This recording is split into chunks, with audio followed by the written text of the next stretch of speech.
J'ai déjà des choses sur Internet, j'ai mes programmes, j'ai un intranet, etc. Comment est-ce que le réseau social va s'articuler? Toutes ces questions sont légitimes, mais ce n'est pas la bonne. Pour moi, la bonne question, c'est celle-là. Hein. Euh, il va y avoir, pour vous promoteurs, une communauté, des acquéreurs, des prospects, des clients, hein, sur Internet. Hein. Qu'est-ce que je peux en faire? Comment transformer ce problème, cette menace en avantage? C'est ça la seule vraie question. Hein. À partir du moment où on est transparent avec ses clients, on limite quand même énormément la casse au regard de ce que peuvent être les conséquences d'une certaine problématique de retard de livraison, de problématiques qu'on peut rencontrer, notamment à ce niveau-là, parce que c'est surtout ça finalement qui entraîne des problèmes vis-à-vis de nos clients, ce sont les retards ou les décalages ou les problèmes de construction. On crée une relation client plus riche, plus sereine, et là on est au cœur du problème. C'est vrai que c'est un investissement qui est un investissement d'image aussi, c'est un investissement de sens de la chose. Donc c'est pas le tout de mettre des personnages et de jolis couples avec des enfants dans un séjour merveilleux, si finalement tout ça derrière ne produit pas de la réalité. Voilà, donc pour moi ça vient plutôt en appui. Hein. L'immeuble lui-même ne suffit pas, c'est l'environnement, que ce soit un environnement géographique, un environnement d'aménagement, un environnement culturel, intellectuel, un environnement d'assistance psychologique. Parce que rentrer dans un appartement, avoir une nouvelle vie de quartier, c'est important.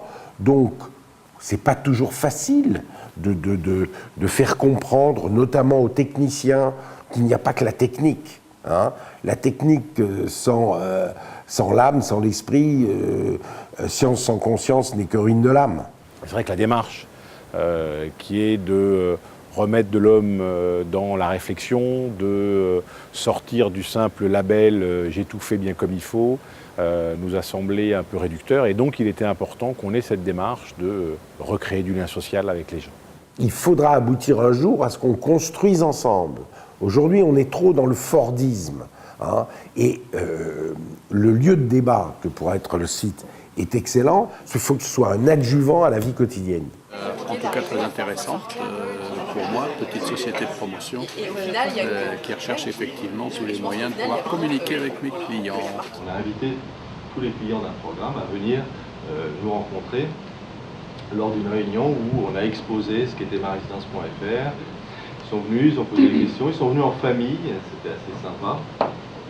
Et puis après, on a fait un petit pot où, de façon un peu plus conviviale, on a discuté avec eux. C'était un moment de convivialité avec une clientèle qu'on n'a finalement pas tellement l'occasion de revoir avant les livraisons, enfin, même si on fait des réunions intermédiaires, mais enfin c'est toujours copropriétaire par copropriétaire. Là, c'était ensemble.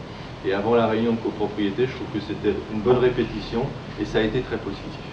Cette expertise, ça va vous permettre de transformer la menace des réseaux sociaux en outil de productivité. Clairement, un gain de temps au niveau de la gestion des contacts avec les acquéreurs.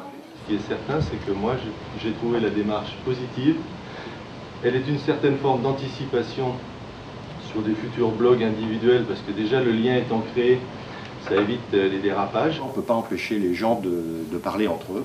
Si le promoteur a compris l'arrivée de ces réseaux, de ces communautés et en quoi ça pouvait apporter à son business et au bien-être psychologique de ses réservataires, à partir du moment où le promoteur a compris que ça c'était un prérequis, alors c'est le meilleur outil pour devenir productif.